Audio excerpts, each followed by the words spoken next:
Assalamualaikum warahmatullahi wabarakatuh. Selamat pagi Ibu Instruktur VCT. Selamat pagi Ibu Instruktur VCT. Selamat pagi Bapak Ibu guru hebat. Saya ucapkan terima kasih kepada Ibu Instruktur yang telah hadir di room kami dan kepada Ibu Bapak guru hebat yang sudah bergabung di room kami, room A kelompok 4. Dan untuk tema hari ini, kelompok kita akan membahas tentang belajar di rumah untuk anak TK. Nah, untuk tim kami akan menyajikan presensi kali ini. Yang pertama, untuk presenter akan dipaparkan oleh Ibu Winnie Mariani, SPD AUD. Beliau bertugas di TK Tunas Karya Santosa. Dan untuk moderator akan dipandu oleh Ibu Yanti Rosdianti, SPD AUD. Beliau bertugas di TK Kuntu Mawar.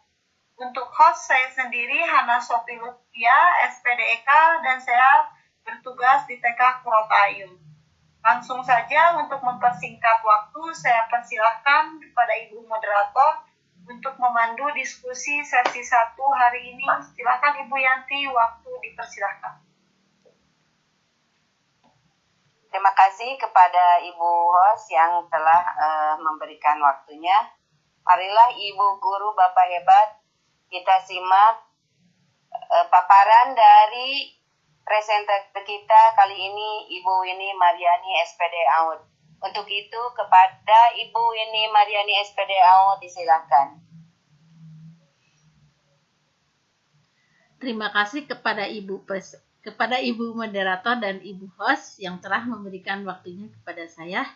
Baiklah, kali ini saya akan memaparkan materi tentang belajar di rumah untuk taman kanak-kanak.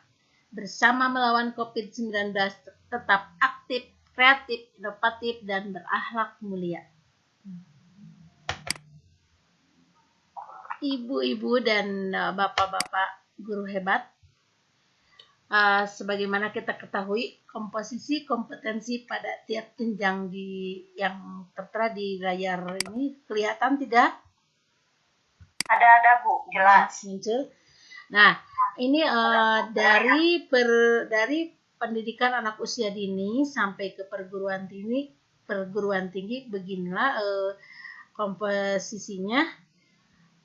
Akan saya jelaskan satu persatu dari mulai PAUD, pendidikan anak usia dini, yaitu dari TK, lembaga TK, di mana kompetensinya begini, seperti ini, sikap. Jadi lebih besar di sikap, penerapan atau penanaman di TK. Sikapnya ini 50%. Penanaman sikap di TK, keterampilan dan pengetahuannya hanya di 50%, terbagi 2. SD ini masih juga di sikap, cuman lebih sedikit menurun dari pendidikan TK. Ininya penanaman sikapnya. Terus SMP sudah lebih ke keterampilan dan pengetahuan penanamannya. Sikapnya hanya sekitar 30%. SMA atau SMK ini lebih banyak lagi di pengetahuan dan keterampilannya, sikapnya hanya di 25%. Sekarang di perguruan tinggi ini lebih ke pengetahuannya dan keterampilannya juga sudah banyak. Ini sikapnya sudah lebih meruncing ya, lebih kecil, lebih sedikit penanaman sikapnya. Jadi penanaman sikap yang fundamental yang lebih banyak ada di pendidikan anak usia dini, yaitu di TK. Lanjut, Ibu dan Bapak hebat. Ini surat edaran, ini berdasarkan surat edaran yang menjadi dasar untuk belajar di rumah, yaitu surat edaran Disdik Kabupaten Bandung nomor 423.5/712 Strip Disdik tentang pelaksanaan program kalender pendidikan dalam masa darurat penyebaran COVID-19, juga merujuk kepada Surat Edaran Mendikbud nomor 4 tahun 2020 tanggal 24 Maret 2020 tentang pelaksanaan kebijaksanaan pendidikan dalam masa darurat penyebaran COVID-19. Jadi kenapa ada pembelajaran di rumah dan kenapa harus di rumah? Ini surat edaran sudah nampak. Nah, ini surat edarannya atau dasar untuk belajar di rumah. Selanjutnya, ini ada SOP-nya. Kenapa kita ambil dari kota Tangerang? Ini dari kota Tangerang Selatan, tidak ada salahnya. Kita ambil merujuk ke SOP belajar ini karena kota Tangerang sudah memunculkan SOP belajar di rumah jenjang PAUD. Sumber ini juga bersumber dari Edaran Dinas Pendidikan dan Kebudayaan Kota Tangerang Selatan nomor 421.1/1754 bidang PPNF tentang pemberitahuan SOP belajar di rumah. Tidak ada salahnya ya, ini juga mengacu kepada Permendikbud ini. Yang ke-1, sekolah menyusun jadwal khusus belajar dari rumah sampai tanggal yang ditentukan. Yang kedua, sekolah menyusun jadwal belajar dari rumah dengan tema dan kegiatan yang tidak memberatkan dan mudah dilakukan oleh siswa dengan bimbingan orang tua. Yang ketiga, guru menyiapkan bahan ajar pembelajaran setiap minggu yang berisi bahan ajar, laporan, capaian pembelajaran, dan keikutsertaan siswa sesuai RPP dan jadwal pembelajaran khusus. Yang keempat, guru interaktif bersama orang tua dan siswa dalam memandu pelaksanaan pembelajaran yang dilakukan. Lanjut, masih SOP-nya, ini lanjutan SOP. Guru tidak memberikan tugas atau laporan capaian pembelajaran siswa yang mengharuskan siswa keluar dari rumah. Guru dapat menggunakan berbagai metode pembelajaran selama pembelajaran di rumah atau daring dengan tetap memperhatikan konsep pembelajaran yang menyenangkan. Guru melaporkan kegiatan pembelajaran di rumah atau daring kepada kepala sekolah yang berisi bahan ajar, laporan, capaian pembelajaran, dan keikutsertaan siswa. Kepala sekolah memantau persiapan dan pelaksanaan pembelajaran di rumah atau daring yang dilaksanakan oleh guru. Kepala sekolah membuat laporan rekapitulasi pelaksanaan pembelajaran di rumah atau daring setiap minggu disertai dengan jadwal masa COVID-19 ke Dinas Pendidikan melalui pengawas pembina. Adapun model pelaporan berbentuk begini. Nah, sudah Ibu ketahui atau lihat di layar Ibu-ibu dan Bapak-bapak semua. Ini ada format, nomor, hari, tanggal, nama guru, tema atau materi, uraian capaian pembelajaran, kompetensi, termasuk kompetensi apa, keikutsertaan siswa, jumlah yang hadir, berapa persen. Ini kita sudah laksanakan, bahkan tadi Ibu Bapak Korwil sudah meminta kita berapa yang ikut, berapa jumlah siswa, seluruhnya berapa yang ikut daring dan berapa yang tidak ikut daring. Itu tadi sudah kita laksanakan, sudah kita laporkan, dan melalui pengawas juga kita sudah melaporkan tentang pelaksanaan pembelajaran di rumah. Nah, selanjutnya sumbernya dari mana? Ini paparan yang saya paparkan pada pagi hari ini. Ini sumbernya dari Kebijakan dan Strategi Implementasi Program Kesiapan Bersekolah pada Direktorat PAUD Kemendikbud. Keduanya Morin A 2013, Parents and Teacher Working Together, Parent-Teacher Partnership. Minta maaf karena saya tidak fasih bahasa Inggrisnya. Ini dan seterusnya bisa Anda atau Ibu dan Bapak Guru baca sendiri. Terus Sapungan GM, Sapungan RM 2014, Parental Involvement Initial, dan seterusnya bisa dibaca oleh Ibu dan Bapak yang sudah fasih-fasih bahasa Inggrisnya. Terus Surat Edaran Dinas Pendidikan dan Kebudayaan Kota Tangerang Selatan nomor sekian dan best practice WFH work from home di PAUD Hidayatullah Semarang terakreditasi A. Ini kita memicu ke sini kenapa tidak ada salahnya karena ini isinya bagus dan bisa diterapkan di TK kita untuk belajar di rumah ya. Dan ini definisi komunikasi. Kenapa kita harus mengetahui definisi komunikasi? Karena daring ini, dalam pembelajaran daring ini, kita harus mengetahui kenapa ada komunikasi. Nah, komunikasi merupakan suatu interaksi di mana terdapat dua orang atau lebih yang sedang membangun atau melakukan pertukaran informasi satu sama lain yang pada akhirnya mereka saling memahami dan mengerti. Ini dari Roger and O. Lawrence. Ya, begitulah. Terus seterusnya ini banyak ya. Nah, kenapa ada komunikasi? Ya, tentunya kita daring namanya. Jadi kita komunikasi dengan orang tua, kita sebagai guru mau informasikan tugas-tugas untuk dilaksanakan oleh orang tua, tentunya dilaksanakan oleh anak-anaknya dan dibimbing oleh orang tua. Jadi komunikasinya dengan orang tua ya.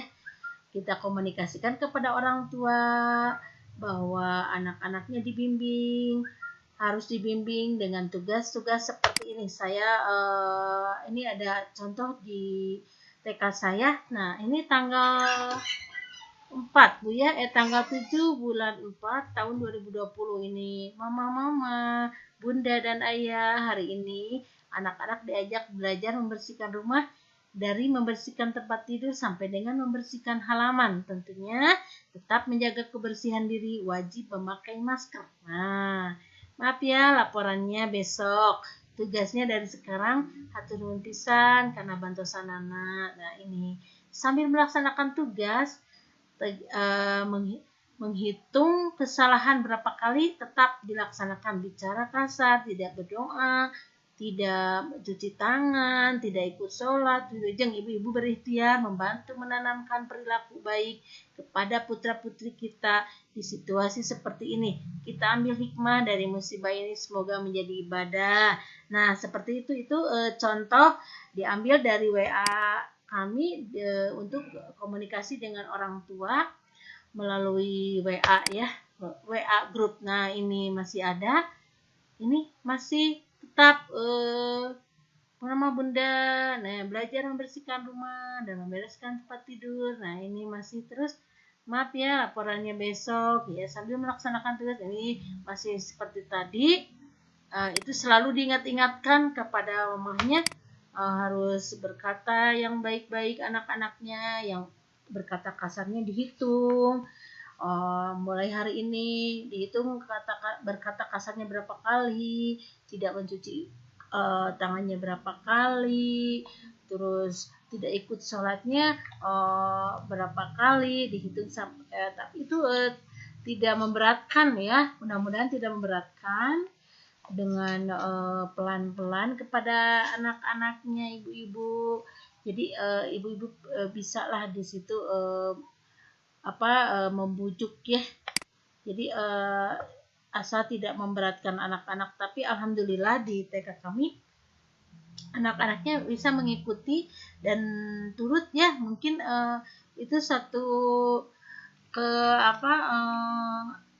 kita sangat mendukung sekali, sangat mensupport sekali kepada anak-anak. Alhamdulillah selama ini ikut-ikut saja kepada ibunya yang kalau sholat diperintahkan sholat atau diajak sholat selalu dia mau katanya, kecuali sholat subuhnya. Kalau sholat subuh ini masih ada laporan banyak setiap orang tua, ini sholatnya subuhnya tidak mau Bu karena oh iya nggak apa-apa, dirayu lagi, dibujuk lagi supaya anaknya belajar sholat subuh. Ada juga yang masih belum sholat dari subuh sampai maghrib.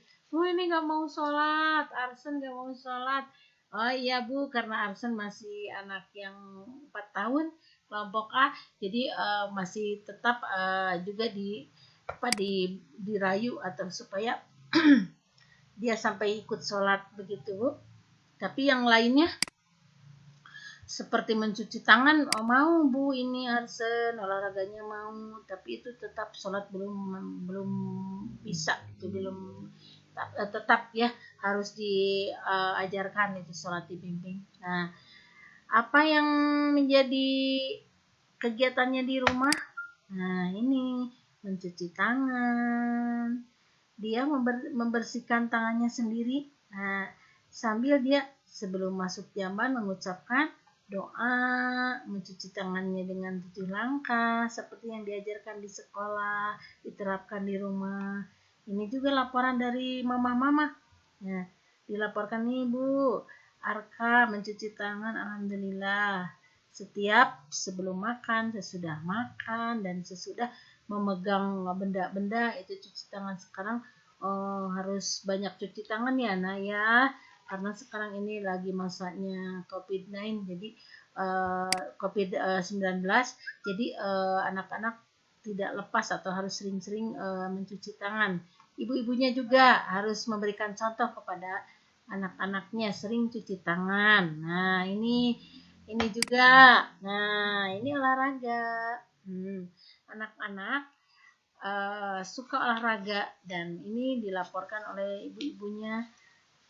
Nah, ini sekarang juga sudah banyak lagi laporan, belum sempat saya rekap dan belum saya sempat di-save ke laptop. Jadi masih ini untuk laporan ke depannya. Nah, ini yang sudah dilaporkan ke ibu pengawas ini. Jadi yang sekarang masih direkap dan masih disusun, belum dijadikan untuk laporan. Nah, terus ini minum vitamin. Nah, jadi kita kan sekarang lagi berada di masa yang darurat ya. Kita wajib mencegah virus agar jauh dari kita. Tadi cuci tangan, berolahraga tiap pagi sambil berjemur. Ini diikuti anak-anak dengan sungguh-sungguh hebat. Sampai sekarang juga masih katanya. Terus minum vitamin ya. Minum vitamin ini tidak lupa kita menanamkan pembelajaran atau sikap pembelajaran motorik halus ya, dan menanamkan pengetahuan. Nah, ini pengetahuan juga termasuk apa dan bagaimana bila buah ini di jus, bagaimana rasanya dan apa manfaatnya bagi tubuh kita. Nah, ini yang dinamakan penanaman pengetahuan kepada anak usia dini. Nah, ini buah-buahnya yang ada aja di rumah, tidak usah beli. Nah, alhamdulillah kalau di TK di perkebunan itu kan wajib ya menanam buah-buahan di halaman rumahnya, karena di TK perkebunan mayoritas atau semuanya rumah-rumahnya dikasih oleh karyawan-karyawan itu kan semuanya ini karyawan perkebunan, jadi rumahnya ya perumahan yang dikasih oleh PT. Jadi kalau pimpinannya harus menanam buah ya dikontrol, kalau tidak menanam buah ya diwajibkan harus menanam buah. Makanya ada hasilnya, ada manfaatnya. Ini sekarang dipetik, dibuat jus, alhamdulillah. Ini bidang pengembangan motorik halus dan pengetahuan ini ada ditanamkan di sini. Matematikanya juga ada, menghitung buah berapa buah yang di jus dan buah apa saja. Nah, ini ada sudah termasuk emosionalnya juga, ada sosial emosional, pengetahuan. Terus sebelum minum ini harus membaca basmalah atau berdoa dan minumnya sambil duduk. Nah, ini sudah beberapa bidang pengembangan yang dimasukkan, yang ditanamkan di sini ya. Dilanjut Ibu dan Bapak, mudah-mudahan masih menyimak. Dan ini juga anak-anak membantu membersihkan lingkungan di sekitar rumah. Nah, anak-anak ini dengan senangnya, Bu Guru, Arsen mau membantu di rumah, tuh beres-beres rumah. Alhamdulillah, senang sekali lihatnya anak-anak tuh anak-anak seneng, mamahnya seneng, ibu guru juga tambah seneng ya. Paling senang nih lihat anak-anak tuh, lihat membereskan tempat tidurnya, ini tuh beres-beres di rumah, di halaman. Nah ini sampai ada yang katanya mencuci piring juga mau, Bu. Ya silakan kalau selama tidak membahayakan anak ya. Nah ini juga penanaman apa? Sosial emosinya ada, sabar, disuruh oleh mamanya, mau aja sabar, tidak dengan marah-marah, dengan senang hati. Motorik halusnya ada, melipat pakaian, melipat selimut, dan ini motorik kasarnya memegang sapu sambil menyapu. Ini motorik kasar. Nah, ini sudah beberapa pengembangan nih, ya. Moral dan agamanya ada juga. Ini kan jadi anak soleh, mau membantu mama. Ya lanjut. Nah, ini masih membantu membereskan sekitar rumah. Tuh ada yang menjemur pakaian. Nah, ini menjemur pakaian, subhanallah. Mau nih, Bu. Ini mau menjemur pakaian nih Tegar. Ini Rehan. Mau sambil berjemur diri. Subhanallah ya, ini banyak sekali bidang pengembangan yang masuk ke sini. Ibu dan Bapak juga tahu, Ibu juga, dan karena kita selama-lamanya ada di dunia anak-anak, jadi ini bidang pengembangan apa saja ibu-ibu pasti lebih pintar ya dari saya. Selanjutnya ini ada yang melakukan sholat tuh, yang ikut melakukan sholat ikut ke mamanya, membaca Iqra ya, atau belajar Quran ya dari buku Iqra ini. Nah, ini alhamdulillah mamah-mamahnya yang melaporkan ini, Bu. Tapi ini tidak semua anak-anak, sedihnya begitu. Tidak semua anak-anak dilaporkan kepada kami karena ada kendala yang tidak punya HP ya. Kebanyakan di sana HP-nya yang HP asal bisa nelpon gitu, tidak Android gitu. Jadi ini diinformasikan tugasnya ke ini yang punya Android ini, ibu-ibu ini memberikan informasi lagi ke temannya atau ke yang lain dengan memberitahu informasi tugas yang hari ini begini harus anak-anaknya. Jadi yang tidak punya Android juga bisa melaksanakan tugas seperti ini, tapi saya sarankan tulis aja di buku tulis. Nanti saya akan mengambil atau kita berjanji di TK janjian hari apa mau mengambil catatan ibu-ibu yang tidak bisa komunikasi dengan Android ini ya. Nah ini alhamdulillah ya Allah, ini membentuk anak yang soleh, melakukan sholat dan berdoa. Ini bidang pengembangan agama ya yang muncul atau yang khasnya di sini, yang dominannya.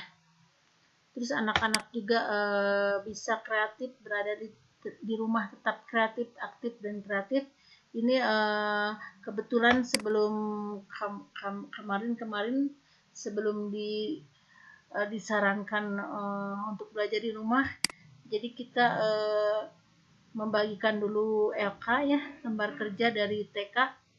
Jadi anak-anak bisa melakukannya di rumah. Nah, ini waktu-waktu beliau mood ya. Kalau dia mau sekarang mau warna ya boleh, anak-anak tidak dipaksa tuh belajar menggambar juga. Ini melihat keadaan di rumah aja tuh yang medianya, lihat dia kompor lagi menyala, digambar oleh anak-anak. Nah ini alhamdulillah dia sudah kreatif karena ada tugas membantu mama. Coba lihat di dapur mama sedang masak apa, pakai apa masaknya, kenapa masakannya jadi masak begitu, karena ada apa nih Bu, pakai kompor lagi menyala kompornya. Nah gitu. Lanjut ya, sekarang sesudah kita menerima informasi-informasi dari orang tua, menerima informasi kegiatan, terus diadakan ini atau dicatat atau kita adakan kontrol kegiatan harian anak selama belajar ini, ada belajar di rumah ya ini. Selama belajar di rumah, jadi ada catatan penilaiannya juga ya. Bagaimana catatan penilaiannya? Tetap seperti kita sehari-hari belajar yang normal ya. Belajar yang normal. Jadi sudah ada di TK kita masing-masing formatnya seperti ini. Tetap ini indikatornya. Pastilah setiap hari pasti ada aspek pengembangan yang 6 itu terisi. Seninya ada, motorik kasar, motorik halus, sosial emosional, MAN ya, moral, agama dan nilai agama masuk di sini setiap hari. Nah, seperti itu. Nah, ini penilaian lembar kontrol kegiatan, namanya lembar kontrol kegiatan kelompok selama libur itu kejadian di luar biasa COVID-19 ya. Demikianlah paparan dari kami. Terima kasih. Mohon maaf banyak yang kurangnya. Ditutup saja dengan doa Rabbana atina fid dunya hasanah wa fil akhirati hasanah wa qina adzabannar. Saya serahkan lagi kepada moderator, Mangga. Ya. Terima kasih Bu ini atas paparannya. Ya. Terima kasih. Ya, mudah-mudahan ini akan bermanfaat bagi kita semua. Ya, saya kembalikan lagi kepada Ibu host. Oh iya. Terima kasih Ibu Yanti, Ibu moderator, dan juga Ibu presenter yang sangat bagus sekali tema pagi ini, yaitu belajar di rumah untuk anak TK. Nah, demikianlah akhir dari presensi sesi 1 kali ini. Semoga materi yang dipaparkan oleh Ibu ini memberi manfaat bagi kita semua. Dan kepada Bapak, Ibu guru hebat, juga instruktur, terima kasih untuk partisipasinya. Dan atas waktunya, mohon maaf bila ada kesalahan dan hal-hal yang tidak berkenan. Wassalamualaikum warahmatullahi wabarakatuh. Waalaikumsalam warahmatullahi wabarakatuh.